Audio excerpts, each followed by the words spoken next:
Thank you for joining Tulsa Christian Businessmen, presenting Sean Kouplen. Video sponsored by Tulsa Regional Business Alliance. The Tulsa Christian Businessmen meet every second Thursday of the month at the Wyndham Hotel on 41st and Garnett from noon to 1. And now, Sean Kouplen. I want to introduce our speaker today because he's really important to me, and I've watched him over the years, and he has done some remarkable things. He's a noted author and speaker. He's in demand, speaks all over the country.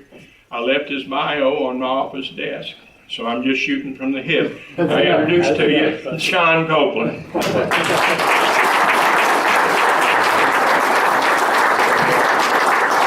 So it's really an honor to be with you today. I have so many good friends here, so many people that I admire. I do want to ask you, Dr. Henry is here with us, and I want to ask you all, in addition to the prayer requests that were mentioned, I want to pray for him. He's trying to decide whether to go into an important procedure or not, and we love him, and so please keep him in your prayers, if you would. Today, my name is Sean Kouplen. I'm in the banking business. What I want to do, I just changed my speech about 90 seconds ago because I believe I need to go in a different direction than what I was going to do today. Let me read a quote to you. This is from Clarence Francis, who was the chairman of General Foods. He said, "You can buy a man's time, you can buy a man's physical presence at a given place, you can even buy a measured number of skilled muscular motions per hour or day. But you cannot buy enthusiasm, you cannot buy initiative, you cannot buy loyalty, you cannot buy the devotion of hearts, minds, and souls. You have to earn these things." So please keep that in mind. I want to tell you a little bit about our story and my spiritual journey there at the bank. But I think it's very important to remember we can pay people to come to work, but we cannot pay for their heart. We have to earn their heart. And I believe that those companies where you earn their hearts are the ones that make the biggest impact and are frankly the most successful. In Colossians 3:23, Paul says, "Whatever you do, work at it with all your heart as though you were working for the Lord and not for man." So let me tell you just briefly, and some of you have heard a little bit of my story. I grew up on a farm in Beggs, Oklahoma, the metropolis of Beggs, Golden Demons. And why they haven't changed the mascot, I have no idea. But my grandfather was a farmer, my dad was a farmer, and just prior to graduating from college, I was informed by my father that there was no room on the farm, kind of like there was no room at the inn, except there was no room on the farm, and so I needed to find a job. In essence, we were going through some financial challenges at the time. And so I ended up, through a very interesting series of events, getting into the banking business. And I started out in banking, worked at a bank in Oklahoma City for about a year, and then was named president of a community bank in El Reno, Oklahoma, when I was 24 years old. I've been a bank president ever since, and at the age of 34, had the opportunity to purchase Regent Bank in Novata, Oklahoma. This was a dream. This was so far beyond anything that I would have ever imagined. I was raking hay out in the field. What are the chances that you would be able to actually buy a financial institution? So we put a group together, bought the bank on April 1st of 2008. Immediately, the second that we bought the bank, we went into a global financial crisis, as you may recall. And banks went over 300 banks went under that year. Bear Stearns went under, a number of investment banks. It was very, very challenging. And the bank that we had purchased was under a regulatory order. It had negative earnings and a lot of problems. By February of 2009, it did not appear that we were going to survive. We had taken a number of loan losses. We thought we did a good, several of you have purchased businesses in here, and you think you do a good job on due diligence, but maybe you don't. And in this instance, we certainly didn't factor in the global collapse. And so by February of '09, it was very, very difficult.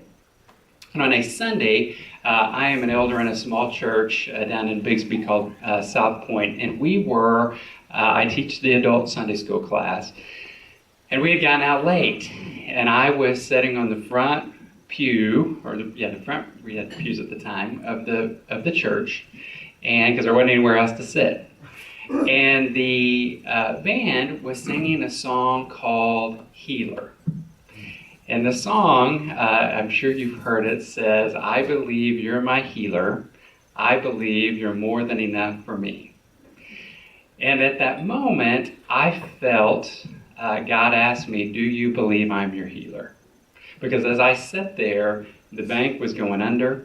We were losing every penny. We had put everything into it. My best friends, my family, over $15.5 million had been invested into this little bank in Nowata. So I began to cry, and I began to pray that and tell God that I give up, that I've tried. I've been working 20 hours a day for 9 months. Things are getting worse and worse. There just wasn't anything more I could do, and if he was going to save the organization, I would give him credit for the rest of my life. So this was on Sunday. On Tuesday, we are going to send out a letter to our shareholders begging them to invest $3 million. We figured $3 million would clean us up, get us on the right path. But I thought the chances of getting that investment were probably 1 in a million, because the stock market had dropped to 6,600. You'll remember, it truly felt like the financial end of the world. And I thought, well, everybody's going to want to hold on to whatever money they have. Chances of getting this investment is pretty minimal. So I was at our bank in Nowata, and Sandy Moore, who was our corporate secretary and my assistant, was walking out the door with this stack of letters. And I felt like I was going to be nauseous, because that was really failure, is what that was. That was basically saying, I messed up, I can't do this, I need you all to bail me out. But I had prayed and turned it over to God. As she walked out the door, the phone rings right next to me at the receptionist desk, and the receptionist, Arlene, picks up the phone and says, "Sean, the U.S. Treasury Department is on the line for you." And my heart went through the floor, and I told Sandy, I said, "Sandy, you don't need to send those letters." I said, it may be too late. And I'll never forget, she started crying. She and I were really the only ones who knew how severe it was. Everyone else, as many of you do in your businesses, you got to keep going and keep motivating people and keep the happy face going, even if things are challenging. And so they didn't really know the severity, but she did. So I left, and I walked around the receptionist desk back to my office, and I'll never forget that red blinking light. And I hit it. And I picked up the phone, and the lady on the other end said, "Mr. Kouplen, my name's Lisa Taylor with the U.S. Treasury Department. How are you today?" And I said, that really depends. My heart's beating out of my chest, And I said, that really depends on how this phone call goes. And she started laughing, and she said, I'm calling to inform you that you are one of 7 banks in the central United States chosen for our capital purchase program, and we would like to invest $3 million into your bank. 48 hours after I figured we were done. And that's really all it took. And from there, we've grown sixfold. We've gone from negative earnings. We'll make a little over $3 million this year. We have the best corporate culture in the country for our peer banks. And it has just been a remarkable experience. Now, after that, I want to share with you a couple of interesting things that I think you will appreciate. About 2.5 years ago, I began to feel pretty strongly that I needed to do a devotional for our team, a morning devotional. And it just didn't go away. Many of you know when God speaks to you, He's going to get the message across. It was very clear. Every time I'm in quiet time, I feel it. Every time I'm in church, I feel it. I'm driving down the road, I feel it. I talked to my team about it. They said, that's crazy. We'll get sued. You can't do that anymore. It's just, but the feeling did not go away. And so I will never forget, and I've got some of my team here with me, and they'll remember this. I remember in our employee meeting, I said at the very end, I said, guys, one more thing before we go. I said, tomorrow at 8:15, we're going to start, and I'm going to lead a daily devotional. And it's optional. You don't have to come. You don't get promoted if you come. You don't get demoted if you don't come. But if you wish to attend, this is call into this conference call number and blah, blah, blah, and this is what we're going to do. So I'm nervous as I can be. And that next morning I show up and I dial into the conference call, and there were a few of us in the boardroom there in Tulsa, and the thought was that the other employees would flock to their boardrooms and call in, and so this would be an overwhelming success. And we call into the conference call number, and there is nobody on the line. It's just us in Tulsa. And so I thought, what in the world? God, I know I was supposed to do this. What happened? So I still go through with the devotional, and we finish. Everybody there had a great time. There were 7 of us when we started it. And I get back to my office, and I have about 55 emails saying, we're trying to call in, but you gave us the wrong conference call number. So everybody, the next day, everybody calls in, and every morning, it takes a while for people to queue in, and so we basically from 8:17 to 8:30 we have a morning devotional. We use the book Jesus Calling, and we go through that day's devotional. We talk about application, and then we do kind of a client service tip of the day. And today, that 7 has grown to over 3,000 callers in 13 states. Now, if God, no, this isn't me. Rick started that applause, Mr. Roche, but that's not the intent here. That isn't me. That is what God can do with you and I. I mean, if He can take Sean Kouplen and start a very simple daily ministry that reaches that many people, what can He do with you and I? So, let me share one last thing with you. Last December, my wife was diagnosed with breast cancer. And many of you, I know, have been through experiences. Janie, where are you? I know you're here. She was a tremendous help to us. She's been through it and was just amazing comforter for me and my wife. And if you've ever been through something like that, it's like 1 minute life is very normal, and everything's fine. And the next minute, everything changes. And I remember my wife, we were in an executive team meeting, and my wife kept calling me over and over and over, which is very unusual. She's an executive at her company. And so I thought, I wonder what's going on. So I stepped out and took the call, and she said, I need you to meet me. I just found out that I have cancer. And it's just one of those moments that oh my goodness. And so I'll never forget, I left and drove over to First Watch. They're at 81st and Lewis, and we met, and she had avocado toast, by the way, which is fantastic if you're interested over there. So we sat down, and she and I cried, and we prayed, and at that moment, I was certain that God shared with both of us that this would be part of our testimony. And the message was that it's pretty easy to be overt in your faith and a Christian business leader when everything's good and when everything's going well. And that probably there was a certain set of people that we could impact more effectively if we had to deal with the challenge and prove that our faith was real. Well, that has been true we spoke to a group of college, and she would actually be a fantastic speaker, but we spoke to a group of college leaders about a month ago, and it was the first time we had ever spoken together. And so the topic was, God is still God, no matter what's going on in your life. And so I started, and I told my story about being, really saved through the bank and some of the experiences that I had had, which is typically fairly compelling. And then Angela gives her story about her cancer.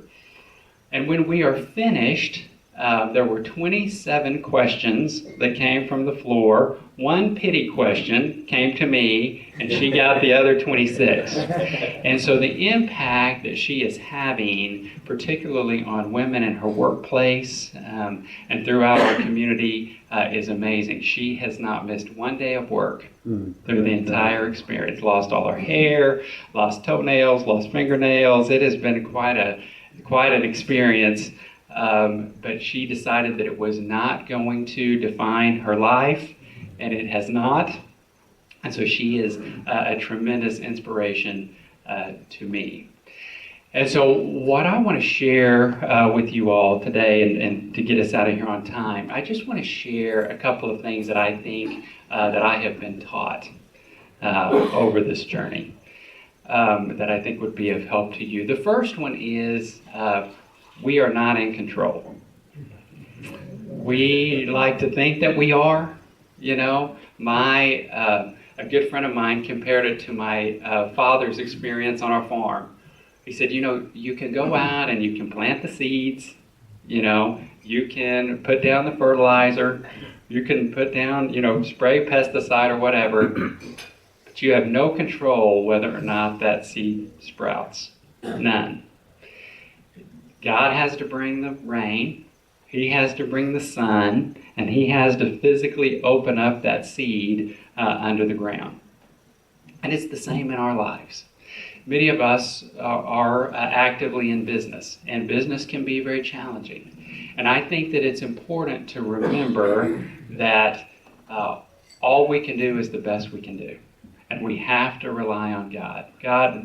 We've averaged 39% growth since we started in an industry that averages 3%.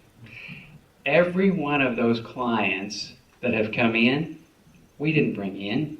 Well, you can make a pitch. I can't drag, as much as I've tried to drag some of you in, you can't physically drag people in. That's against some law.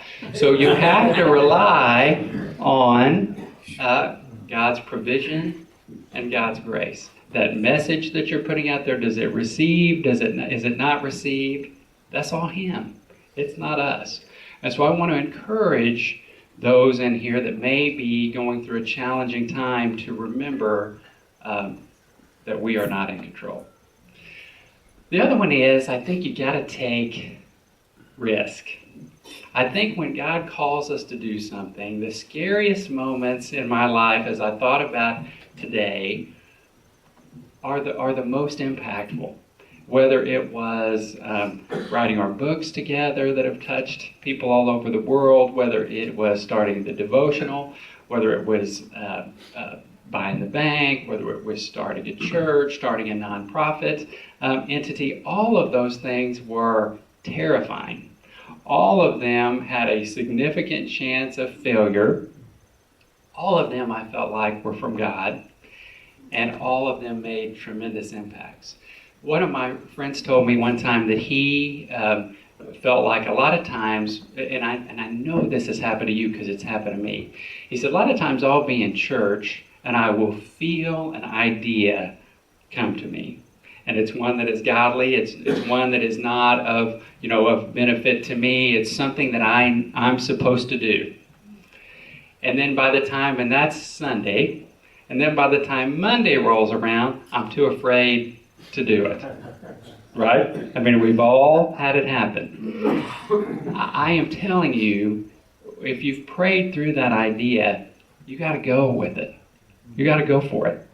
We can't I shared I was in Minneapolis yesterday visiting with a group of bankers, and I told them about our devotional, and they think I'm crazy. We're going to get sued. We're going to go out of business. You can't do that anymore. We cannot lead scared.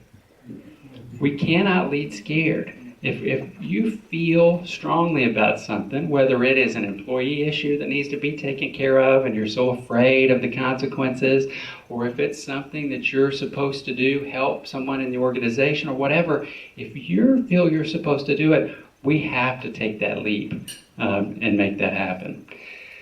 The third one is to focus on giving. Focus on giving. And this sounds very simple, but let's talk it through. And this really was the reason that Mick and I wrote the book. There was a tremendous, let me just give you a great example. Yesterday, one of the speakers closed with a tremendous story of a young man named Josh who had been bullied his entire time through school. And it showed him, and he stuttered, and he was scared, and he said, I just hated to go to school. I was so scared to go. I knew I was going to get beat up every day that I went. And his parents moved from this town to another town, and he wanted a new start. He wanted to start something fresh. And so he began opening the door for every student that would come into that school. Everyone that would walk in, and they looked at him like he was crazy at first, and they'd say thank you, and he'd say you're welcome. And they showed him 6 months in the future. And he was trying to do an interview, and he couldn't because everybody was high-fiving him coming down the hallway. He was so popular. He was the prom king for the entire school and the most popular young man there because he chose to give first. We made and I want to mention this from a business perspective, and then I'll close, but we made a decision about 2 or 3 years ago to stop trying to sell and stop trying to get business and just to start giving and just to start helping. And so many of you have been to Faith in Business, our Executive Luncheon Series, Region Elite, Region Elevate, our Insider. All these are free resources that we create for business owners, whether they do business with us or not. And the results have been astounding. Giving is pretty amazing. With our employees, we decided we are going to be a generous culture. We're going to, every time we grow by a certain amount, we have these big parties. We have free popping candy in the refrigerator. We have I could go on. I've got 2 pages of culture notes here, but we have to be generous. I believe that is returned back to us. So my belief is that, and I'll close with this, I think we need to redefine how we think of failure.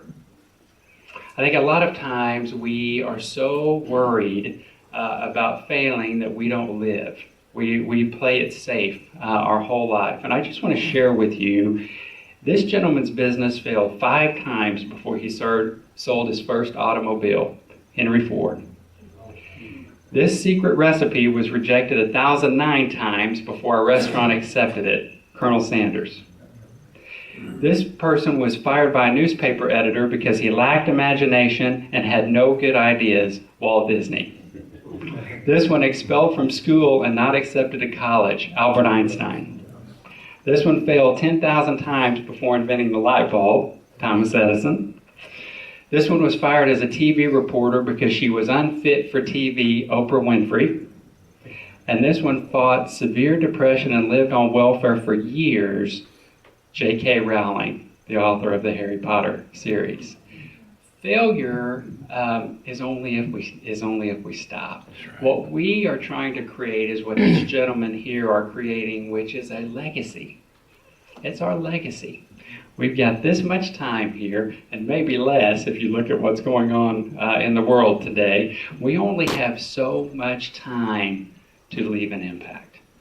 So let me leave you with this poem that many of you have heard, but it's my favorite, and it's called What God Won't Ask. God won't ask the square footage of your house, but he'll ask how many people you welcomed into your home. God won't ask about the clothes you had in your closet, but he will ask how many people you helped to clothe. God won't ask what your highest salary was, but he will ask if you compromised your character to obtain it. God won't ask what your job title was, but he'll ask if you performed your job to the best of your ability. God won't ask how many friends you had, but he'll ask to how many people you were a friend. God won't ask in what neighborhood you live, but he'll ask how you treated your neighbors. And God won't ask about the color of your skin, but he will ask about the content of your character. So my prayer for all of us is that through your experiences and the learning that God brings to us, we will be bold. And we will live a life that creates a legacy that our family, our church, our community can be proud of. I thank you for your time. Thank you.